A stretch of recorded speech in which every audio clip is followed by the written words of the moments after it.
2024 aku operasi kepala. Boleh nanya ke hal lebih pribadi? Udah punya pacar belum? Pacar. Kalau misalkan Mama masih ada, apa yang ingin kamu sampaikan ke Mama?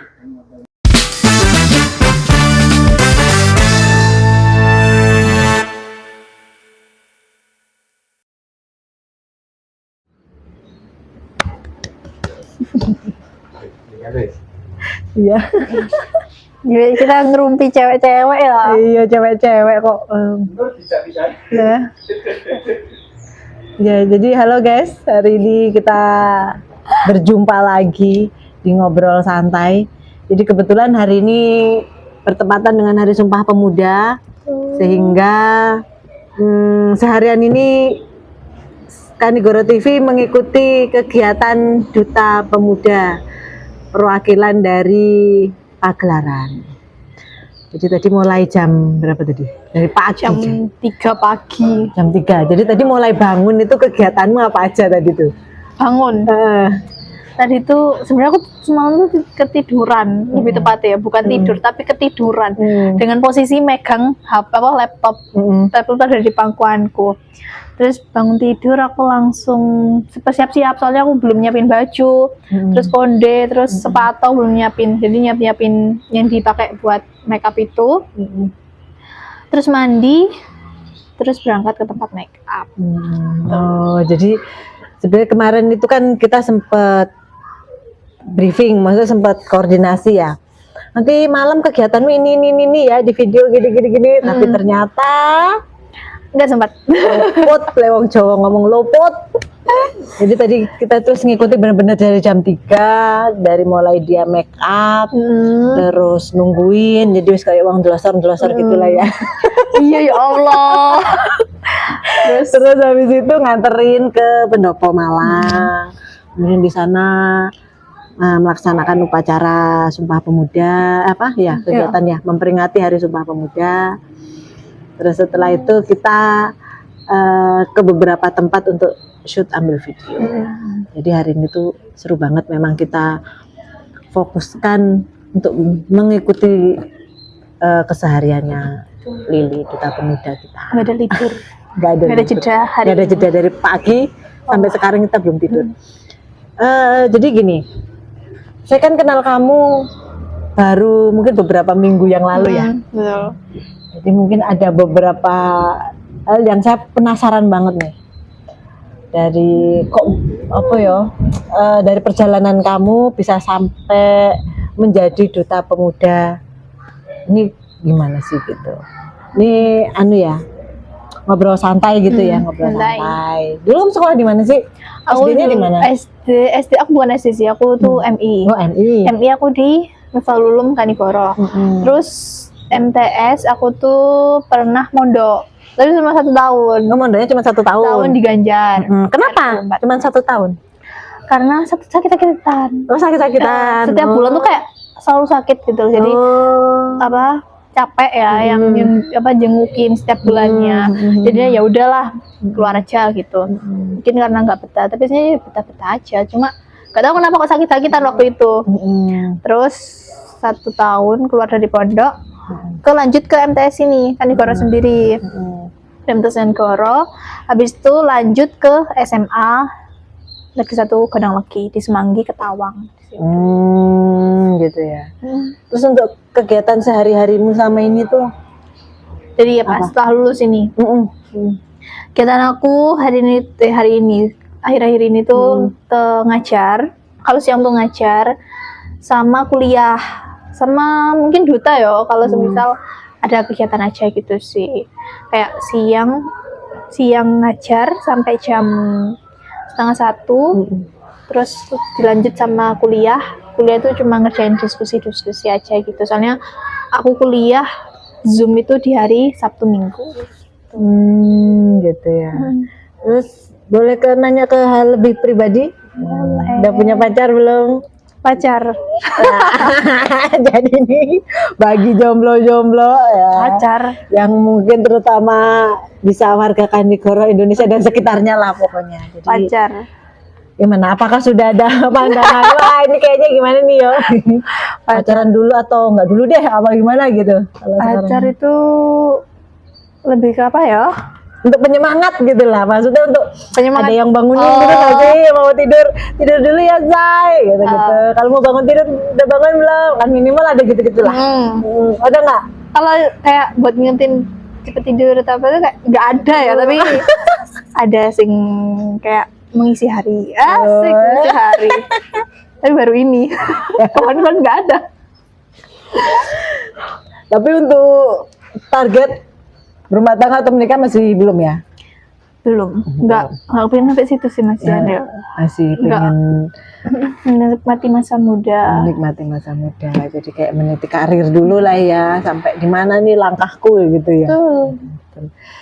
Berapa bersaudara? Aku tunggal. Anak tunggal. Anak Oh tunggal. iya, asli Kanigoro ya? Asli Kanigoro. Kanigoro.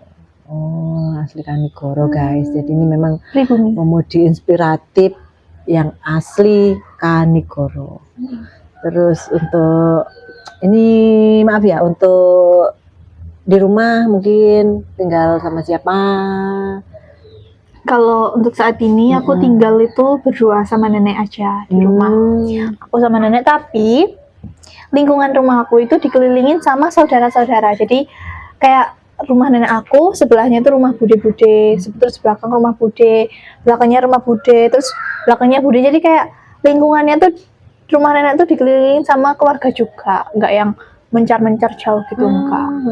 Maaf nih, maaf ya. Tadi kan aku nanya lagi tinggal sama siapa? Tinggal sama nenek ya. Maaf banget ini. Untuk orang tua? Untuk orang tua, gini, orang tua aku itu udah cerai dari aku masih kecil.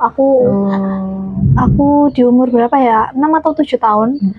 Itu waktu aku kelas 1 semester 1. Nah, btw aku dulu tuh ada di Kalimantan. Jadi aku umur 1 tahun di Malang, kan aku lahir Malang. Di Malang aku umur 1 tahun, aku langsung dibawa ke Kalimantan. Dan kayak besar di Kalimantan lah ya. Terus aku umur 6 atau 7, kelas 1 semester 1 itu aku dibawa ke Malang karena itu tadi orang tua bercerai gitu. Berarti anu ya, sempat tinggal sama mama di sini. Oh gitu. Terus kalau nenek masih sehat ya, alhamdulillah. Usia sehat. berapa nih? 70-an kayaknya ya. Kalau nggak 75, 78 mungkin ya. Kurang tahu, tapi sekitar segitu 70-an.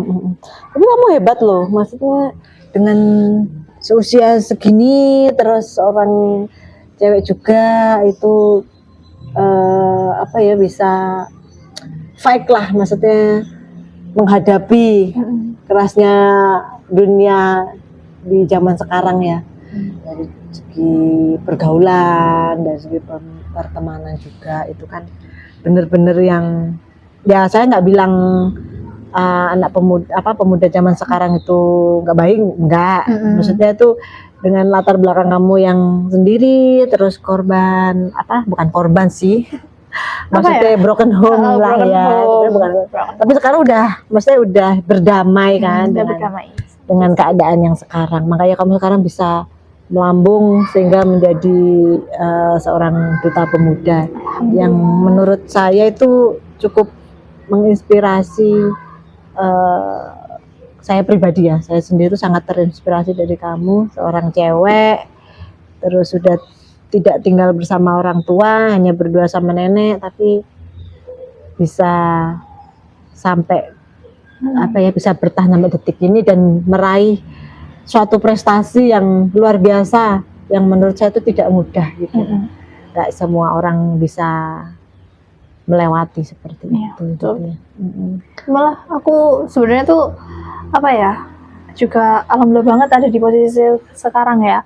Soalnya dulu tuh kan tadi aku bilang juga aku dari keluarga yang broken home.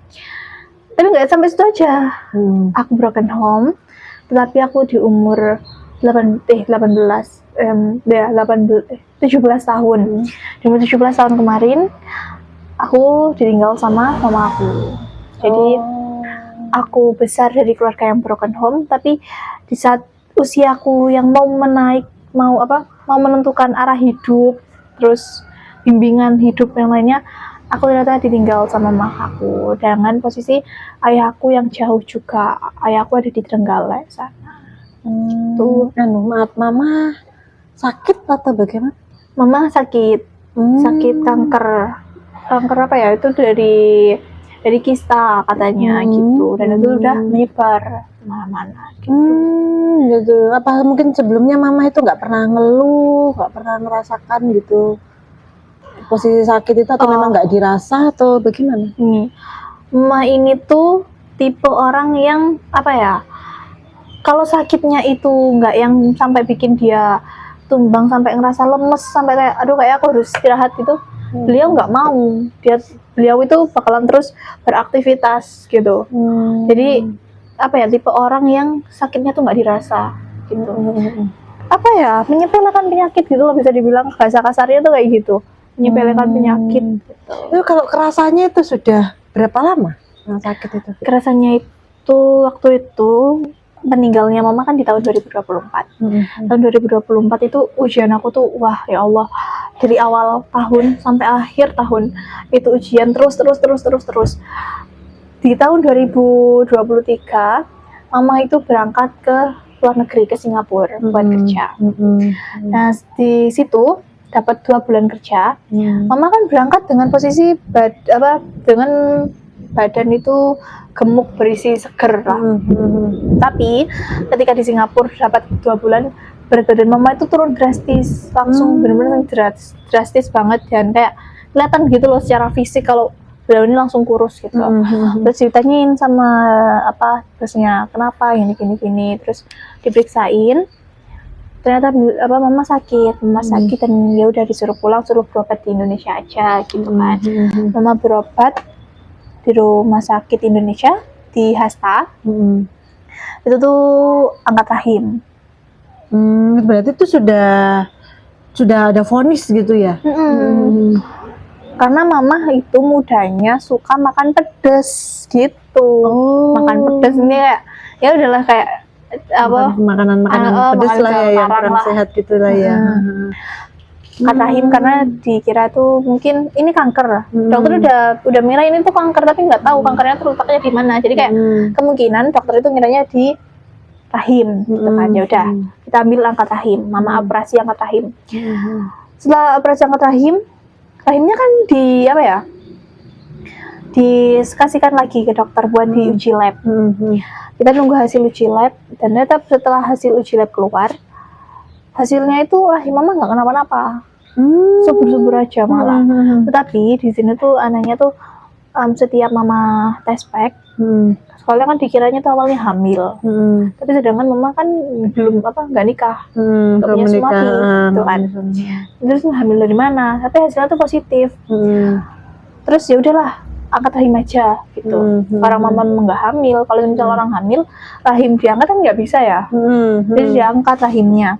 Di hasil lab kan rahimnya nggak kenapa-napa, subur-subur aja. Berarti sekarang kan habis itu rahim mama kan udah nggak ada kan, udah kosong, nggak punya rahim mama. Habis itu mama cobalah iseng-iseng tes pack lagi.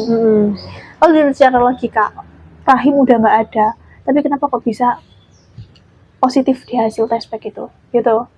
Jadi kayak rahim udah nggak ada di tes pack tapi hasilnya positif lagi. Jadi kayak ini penyakit apa gitu loh. Oh, jadi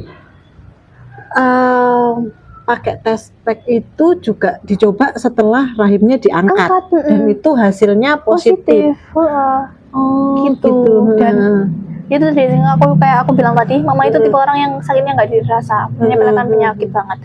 Jadi waktu berangkat operasi buat angkat rahim itu berdua sama aku, boncengan berdua gitu. Jadi kayak ya emang mama itu kondisi waktu sakit ya kayak orang bugar, sehat aja gitu, nggak ngeliatin kalau beliau tuh lagi sakit gitu loh. Terus habis operasi angkat rahim pulang, selang 2 minggu baru aku yang kena musibah. di tahun 2024 aku operasi kepala di bagian sini, dari sini sampai sini. Itu operasi kepala karena aku jatuh digonceng sama temen aku. Itu selang 2 minggu mama aku operasi. Habis itu dilanjut, harusnya aku operasi itu beberapa bulan ya, 2 bulan atau 3 bulanan itu, mama tiba-tiba tuh batuk. Nah, awalnya kan dari batuk ya, batuk itu dirasa tuh kayak ya udah, mama kan dari itu menyepelekan penyakit, gak ngerasain sakit. Jadi batuk awal-awal ya nggak diobatin, ya udah kayak alah paling 2 minggu lagi, beberapa hari lagi ke depan udah sembuh gitu.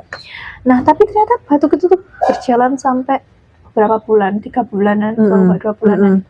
Ya udah mama periksa gitu, katanya itu sakit apa tenggorokannya ini apa ya, kayak ada apanya gitu loh, aku lupa.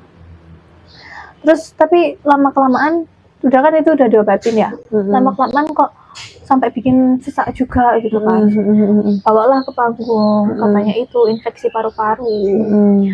Habis itu ya udah ambil tindakan, sedot cairan yang ada di paru-paru yang bikin mama itu sesak. Itu sampai dilakukan 3 kali.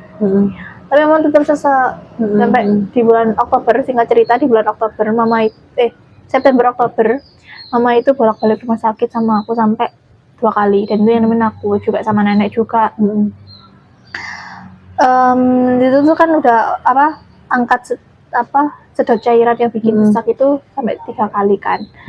Sampai mama itu masuk ke rumah sakit yang ketiga kalinya. Itu tuh baru ketahuan kayak ini tuh kanker yang dimana kankernya tuh udah menyebar gitu loh. Pas mama mau diambil tindakan buat besoknya operasi besar gitu, mama ternyata udah nggak ada gitu. Jadi kayak apa ya, bisa dibilang penanganannya itu selalu salah.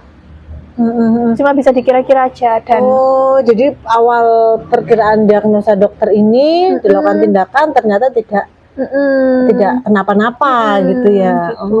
Padahal itu sebelum melaksanakan itu kan otomatis kan ada ada urut-urutan yang pasti dilaksanakan kan, kayak lab ya kan, ambil darah, ronsen apa segala macam, dan itu sudah pasti dilakukan kan. Ya, nah sudah. Begitu sudah fix ibaratnya kayak wes penanganan ini kudu diambil, dioperasi, ternyata baik-baik saja. Itu seperti yang kasus yang angkat rahim gitu. Kayak gitu. Terus kan mamaku meninggal di bulan Oktober.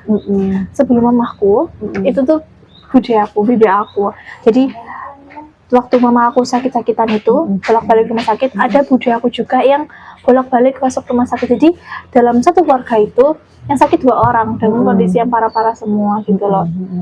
Jadi kayak yang meninggal duluan itu bude aku, terus selang 5 hari baru bude aku meninggal di hari Minggu, mama aku meninggal di hari Kamisnya gitu. Jadi kayak 1 minggu 2 orang sekaligus di rumah yang berduka. Jadi kayak itu ujian terwowku banget di tahun 2024. Tapi bukan berarti habisnya ujian 2024 setelahnya aku langsung bahagia, enggak ya. Di tahun 2024 aku udah semenderita itu karena kehilangannya mama juga yang paling gong itu. Tapi ternyata di tahun 2025 itu masih berkelanjutan, tapi ya nggak yang segedubrak-gedubruk 2024 aja gitu. Masih tetap ada beberapa hal yang bikin aku sedih, nangis, bahkan aku tuh pernah aku tuh pernah sampai punya pikiran itu beneran. Aku cerita ini ke temen aku. Jadi ini kayaknya nyambung juga sih. Jadi aku ikut duta itu karena diajak sama temen aku ikut duta ini. Terus dulu awal mula ikut duta itu gimana dulu ceritanya itu? Duta pemuda ya. Awal mula ikut duta pemuda. Apa ya? Aku tuh dulu ikut ini itu gak dibilang iseng enggak, tapi niat gak niat gitu loh. Soalnya aku ikut duta ini diajak sama temen aku yang sama-sama jadi duta juga kan.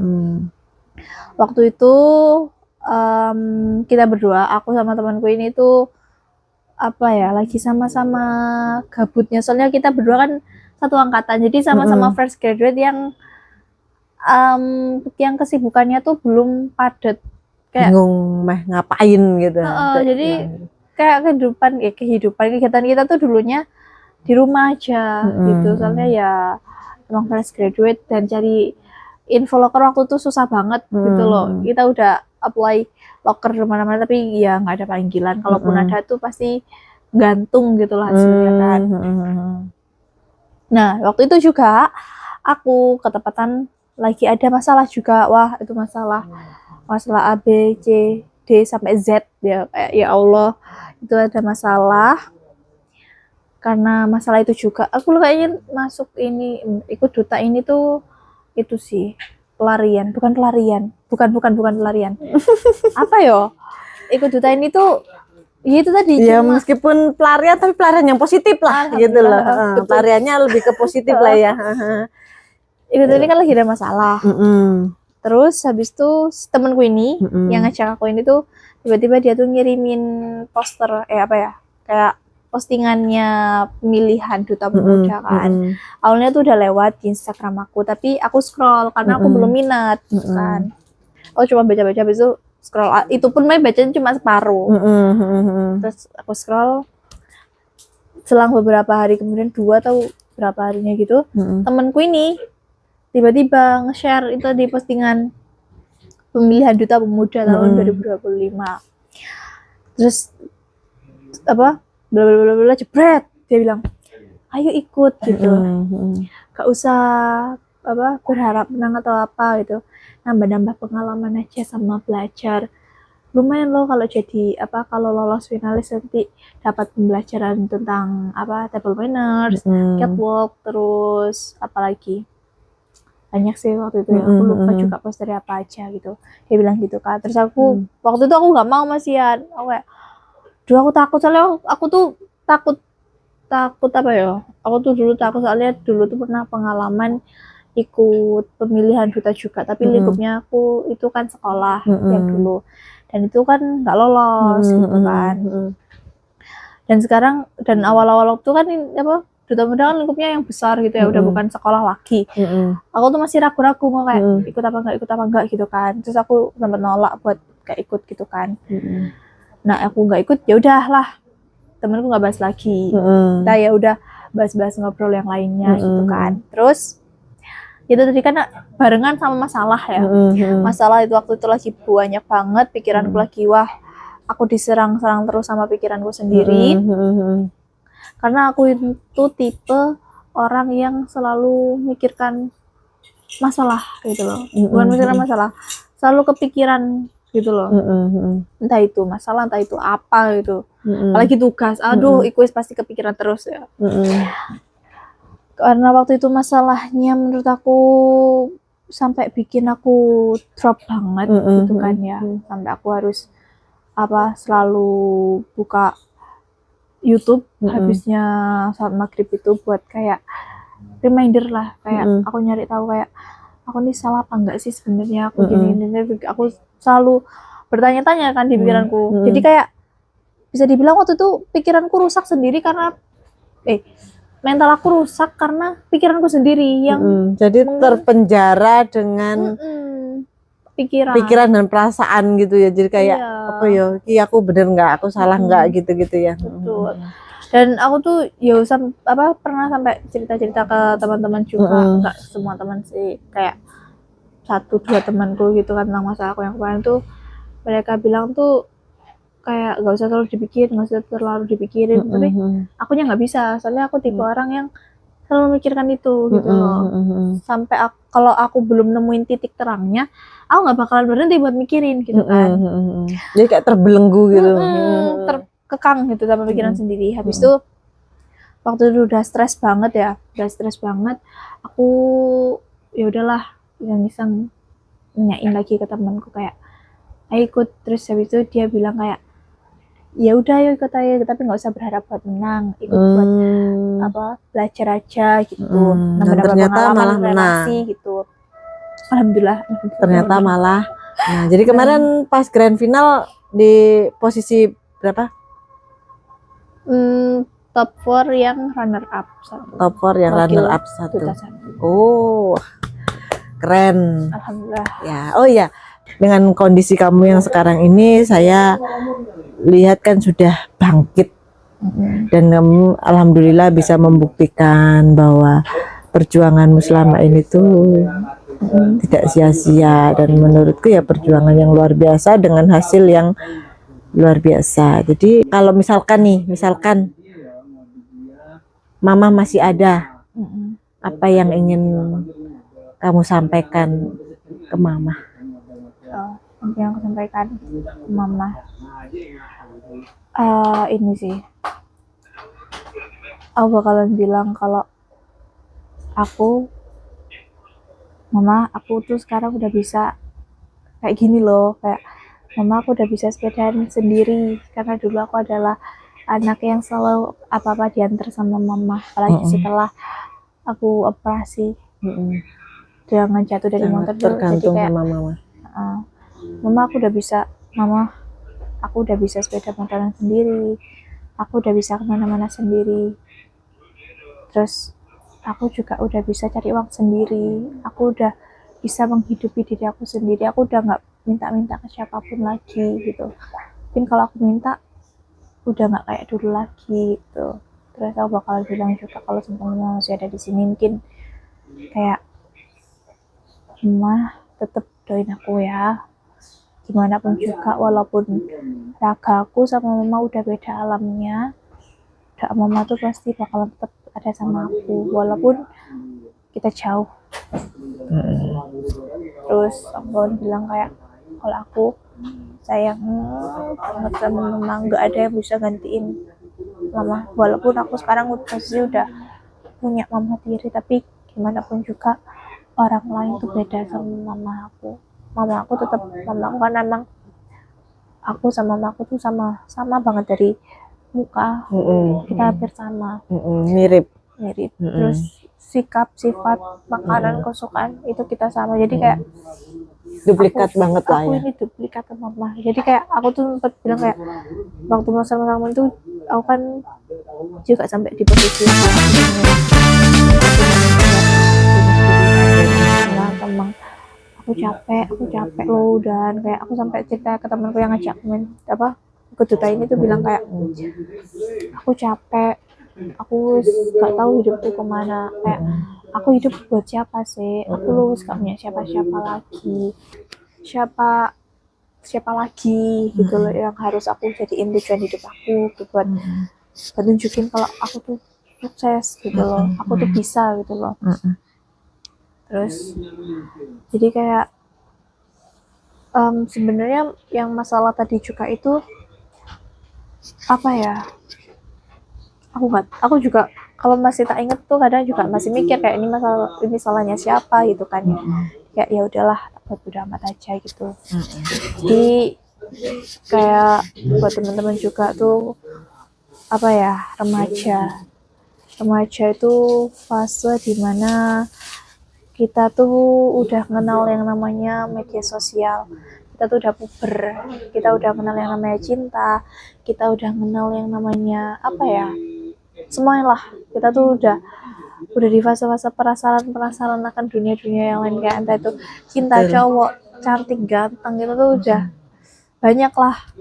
Terus yang apa ya, Uber tuh banyak ya artiannya ya, kan aku sampai bingung mau nyebutin apa gitu. Jadi yang dari yang aku tahu juga, kalau di fase-fase remaja itu mereka pasti bakalan yang ngerasain kayak kalau apalagi masalah cowok ya gitu. Jadi untuk kata terakhir nih, pesan terakhir kayak, untuk para pemuda di era yang sekarang ini, pesennya gimana nih? Pesan dari aku tuh yang pertama, jangan gampang percaya sama orang, jangan gampang banget percaya sama orang, dan jangan oversharing sama orang. Berarti apa ya, kalau kita kan nggak tahu ya orang itu tuh gimana ke depannya sama kita, karena apa ya, orang itu bisa berbolak-balik hatinya. Betul. Bisa aja aku juga berbolak-balik hati kan ya, tapi betul. semoga aja enggak. Semoga aku selalu ditanamkan hati yang tetap baik aja gitu. Tetap rendah hati, tetap baik Gitu. Jadi buat teman-teman juga yang masih remaja-remaja, masih muda-muda, jangan terlalu fokus sama masalah kalian. Jangan terlalu fokus sama pikiran kalian. Karena yang bikin kalian itu bingung, yang bikin kalian resah, itu karena pikiran kalian sendiri. Jadi kalau semisal kalian punya pikiran yang itu merusak ke diri kalian, entah itu jadiin kalian yang kayak hilang arah atau bingung, sedih, nangis sampai berjam-jam, berhari-hari, bahkan nggak makan kayak aku gitu ya. Jadi kalau bisa tuh lampiasin hal-hal kayak gitu tuh ke hal-hal yang positif aja, jangan yang ke negatif, karena kebanyakan juga tuh pengaruh media sosial kan sekarang juga pengaruhnya tuh wow juga kan. Apalagi sekarang tuh ada istilahnya namanya FOMO juga.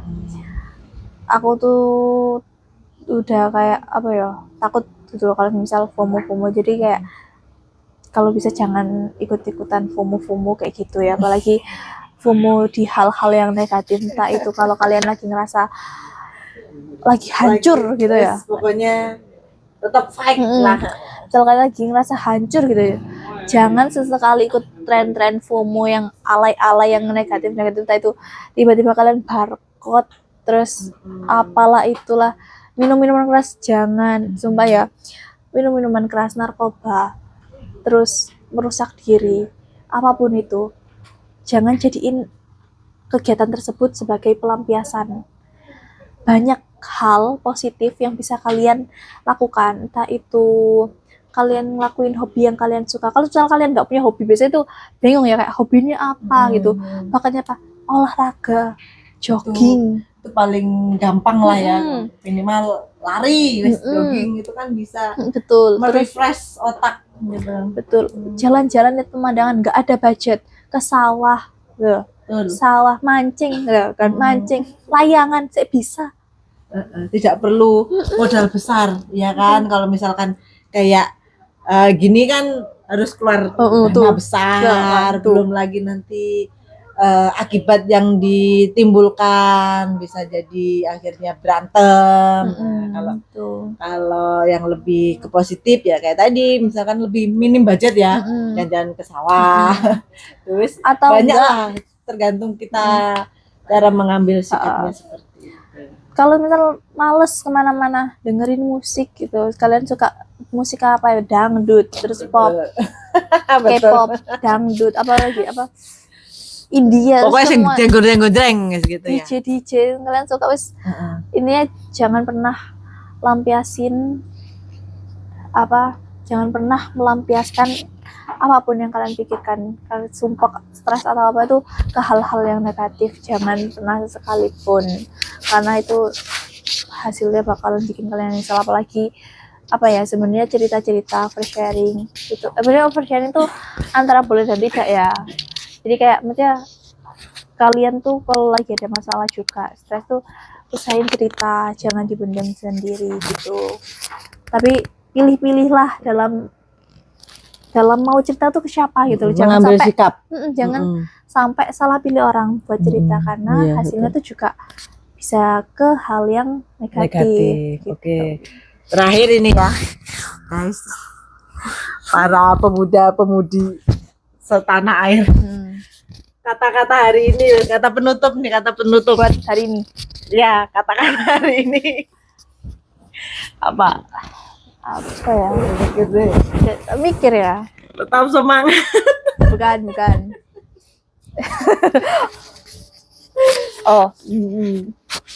Kata-kata untuk hari ini ya. Ya, kata-kata untuk hari ini. Walaupun chaos, tapi tetap lost. Terima kasih semuanya. Tetap harus subscribe, like, view, dan komen.